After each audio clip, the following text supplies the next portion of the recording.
In this video, I'm gonna show you how you can delete your Instagram account. So once you have logged into your Instagram account and then go to the bottom right corner, click on your profile icon. Now on the top right corner, click on 3 bar icon. Now go to the settings and privacy. Now on the top, here you will see account center, just click on that. Now scroll down and go to the personal details. Now on the bottom, click on the account ownership and control.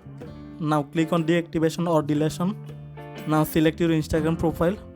Now select the second option to delete your account. Now click on continue. Now choose a reason why you want to delete. After that, click on continue. Again click on continue. Now you need to enter your password and then click on continue.